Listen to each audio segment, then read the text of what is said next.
एक अजीब सी condition market में देखने को मिल रही है। पूरी मार्केट जहां 50% अप है, पूरी क्रिप्टो इंडस्ट्री आज की तारीख में धीरे धीरे अपने आप को बुलिश महसूस कर रही है, वहीं पर पाई के जो यूज़र हैं, जो पाइनियर्स हैं, वो डिमोटिवेट हो गए क्योंकि यहाँ पर पाई का जो प्राइस होता था उससे 50% आज की तारीख में डाउन है। तो ये कैसा इत्तेफाक हो रहा है? मार्केट में जब क्रिप्टो बढ़ रही है तो पाई का प्राइस डाउन हो रहा है, जहाँ पर क्रिप्टो पूरी तरह से डाउन थी, जब क्रिप्टो मतलब ऑलमोस्ट 50% डाउन हो चुकी थी, उस समय पाई का प्राइस ऑलमोस्ट 50% या उससे भी ज़्यादा था। तो ये इत्तेफाक कैसा है और मार्केट में पाई का प्राइस क्या फ्यूचर हो सकता है? क्या यहाँ पर और डाउन जाना है? क्योंकि कई सारे एनालिसिस का ये कहना है कि ये अभी शुरुआत है, पाई का प्राइस और गिरेगा। तो क्या इसका फ्यूचर है? डिटेल में बात करते हैं। शुरुआत करते हैं वीडियो की। प्लीज़ वीडियो को लाइक कर दीजिए, सब्सक्राइब कीजिए अगर आपने सब्सक्राइब नहीं किया है। शुरुआत करते हैं वीडियो की। दोस्तों, मार्केट का एक सिंपल सा रूल है कि मार्केट जिस डायरेक्शन में होगी, जिस ट्रेंड को फॉलो कर रही होगी, लोग भी उसी ट्रेंड को फॉलो करते हैं। एक समय ऐसा था जब पूरी क्रिप्टो इंडस्ट्री, अभी से कुछ हफ्ते पहले की बात है, पूरी क्रिप्टो में जितने भी अल्ट्स कॉइन हैं वो डाउन जा रहे थे और एक अकेला कॉइन आगे बढ़ रहा था, उसका नाम है पाई नेटवर्क। सभी पाई नेटवर्क की तरफ आ रहे थे और आज की तारीख में ठीक उल्टा हो रहा है। पाई नेटवर्क धीरे धीरे ड्रेन हो रहा है और सारी क्रिप्टो के अल्ट कॉइन धीरे धीरे अप हो रहे हैं। ऑलमोस्ट 50-50 का रेशियो है, 50% अप इधर अल्ट कॉइन, इधर 50% पाई डाउन है। तो यहाँ पर ऐसा होता क्यों है? दरअसल कोई भी यूज़र जो क्रिप्टो में पैसा लेकर आता है वो ये चाहता है कि हम अगर 10 रुपये लेकर आएँ तो 20 रुपये लेकर जाएँ। इसीलिए जिस ट्रेंड में मार्केट होती है वहाँ पर लोग अपना पैसा स्विच करते हैं, एक कॉइन को सेल करते हैं, दूसरे को बाय करते हैं। ये नॉर्मल सी बात है, आप भी यही करेंगे और हम भी यही करेंगे। लेकिन यहाँ पर पाई के प्राइस में गिरने के इसके अलावा भी 5 और रीज़न है जो मैंने अभी ढूंढ कर निकाले हैं, मतलब जो मेरे सामने ऐसा है। तो इन सब के बीच में पहला रीज़न जो मेरे सामने आया वो ये कि 14 मार्च का बिल्कुल सूखा सूखा गुजर जाना। मतलब पाई के जो कोई अनाउंसमेंट ऐसी कोई नहीं है जो यूज़र के फेवर में हो। पाई ने कुछ ऐसा तो अनाउंस नहीं किया जो कि यूज़र फ्रेंडली हो, बल्कि उन्होंने कुछ जनता का नुकसान किया और अनाउंस भी किया तो ऐसा जो कि पाई के फेवर में है, पाई का फ़ायदा है। अब यहाँ पर लोग एक्सपेक्ट कर रहे थे कि एटलीस्ट कोई लिस्टिंग की न्यूज़ आ जाए, कोई अच्छे एक्सचेंज पर लिस्टिंग की न्यूज़ आ जाए, कुछ लिस्टिंग बढ़े, कुछ डेक्सेस पर ट्रेड कर पाएँ, कुछ ब्लॉकचेन नई ऐड हो, कुछ और ट्रांसपेरेंसी आए, कुछ उनका अनाउंसमेंट और ज़्यादा फ्रीक्वेंटली हो। बहुत सारे एक्सपेक्टेशन थे, बट यहाँ पर ऐसा कुछ भी नहीं हुआ। और देखने को क्या मिला कि पाई अपना सेलिंग करना चाहता है अपने डोमेन्स, और न सिर्फ सेल करना चाहता है। सेलिंग के लिए तो जैसे किसी भी जो ऑर्गेनाइजेशन है जो डोमेन्स को सेल करती है नॉर्मली सेल करती हैं, आप ये पैसा लेकर आइए, ये अभी आप फर्स्ट अर्ली आए हैं, मतलब फर्स्ट कम फर्स्ट गेट, इस तरीके का यूज़र हो, इस तरीके का ऑप्शन होना चाहिए था। लेकिन पाई ने उसमें बिडिंग जो लगा दी वो मुझे भी थोड़ी सी अच्छी नहीं लगी। भाई, किसी भी डोमेन को अगर हम अर्ली एक्सेस कर रहे हैं, किसी भी यूआरएल को हम अर्ली पा रहे हैं, तो इसका मतलब ये कि हम अवेयर हैं। इसका मतलब ये नहीं कि हमारे पास पैसा ज़्यादा है तो उस डोमेन को हम पा लें। अब सपोज़ मैं अगर ढूंढ रहा हूँ अजय.पाई, सपोज़ मैं ढूंढ रहा हूँ, मैंने उसको 10 पाई पर उसको बिड लगाया, लेकिन किसी दूसरे को पसंद आया उसने 20 लगा दिया, किसी तीसरे को पसंद आया उसने और बढ़ा के लगा दिया। मतलब इस तरीके से उसकी कोई लिमिट नहीं है। तो ये मुझे ना पसंद आया, क्योंकि पाई को अगर डोमेन अपने सेलिंग का एक अपना सिस्टम जनरेट करना था, एक यूज़ केस बनाना था, तो अच्छी बात है, बनाता। बट यहाँ पर जो अर्ली यूज़र है उनका तो कुछ बेनिफिट होता।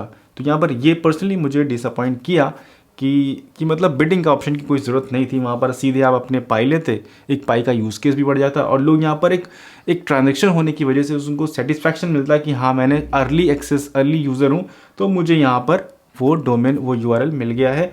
अब यहाँ पर जो ज़्यादा पैसा लेकर आएगा उसको सभी के सभी यूआरएल मिलते चले जाएंगे, क्योंकि वो बड़ी बिड लगाएगा और बड़ी बिड लगाएगा।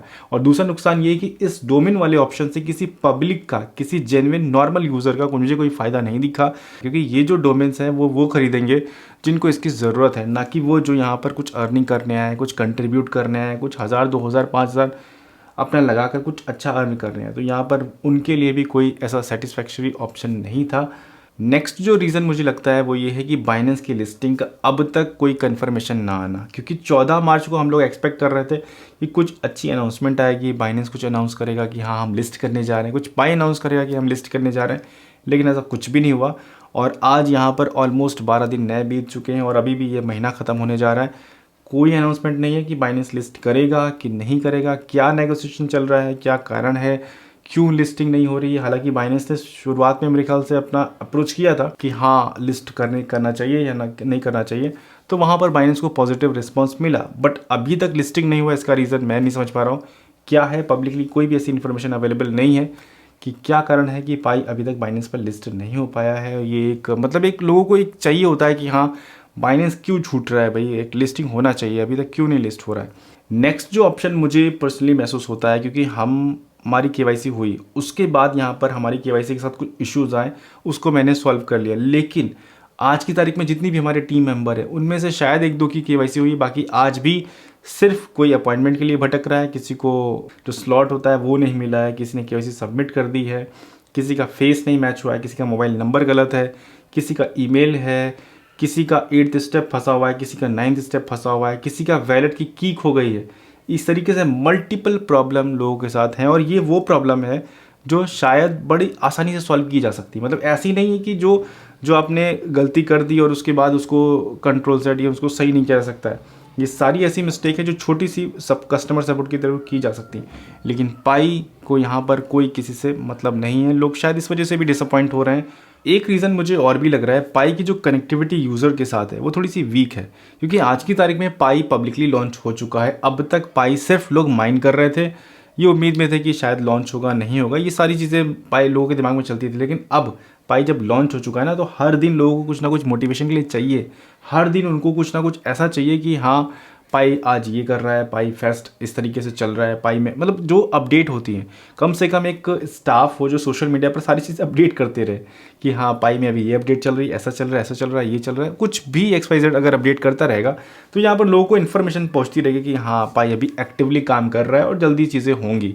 तो यहाँ पर उस चीज़ का भी लैक है, यानी lack of communication with the audience, with the user.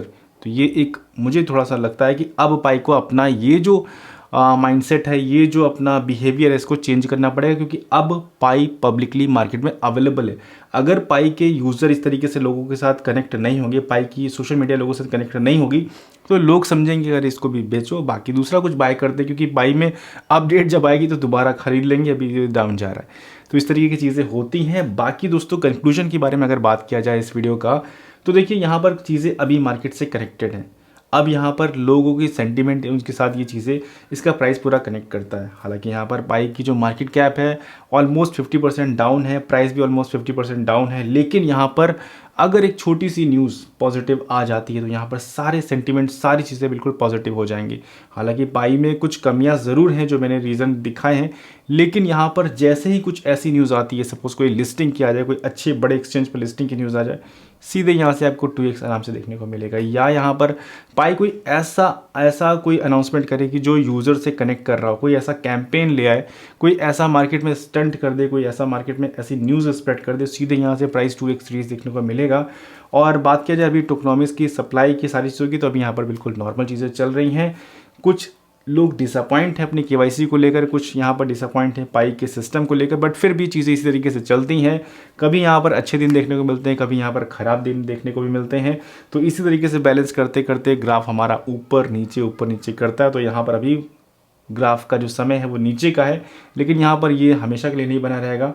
एक ट्रेडर के लिए काफ़ी अच्छे मौके मिलते हैं, जब यहाँ पर प्राइस अप होता है तो यहाँ पर सेल करने का, जब प्राइस डाउन होता है तो यहाँ पर ख़रीदने का। और मैं भी यहाँ पर इंतज़ार कर रहा हूँ प्राइस थोड़ा सा और नीचे जाए तो थोड़ी सी पाई की होल्डिंग करूँ, और उसके बाद आगे की जो भी अपडेट होगी उसके हिसाब से हम लोग और आपको अपडेट करेंगे। फिलहाल मिलते हैं नेक्स्ट वीडियो में। Thank you so much video देखने के लिए। वीडियो अगर पसंद आई तो प्लीज़ लाइक कीजिए, शेयर कीजिए अपने दोस्तों के साथ। मिलते हैं नेक्स्ट वीडियो में। Thank you so much.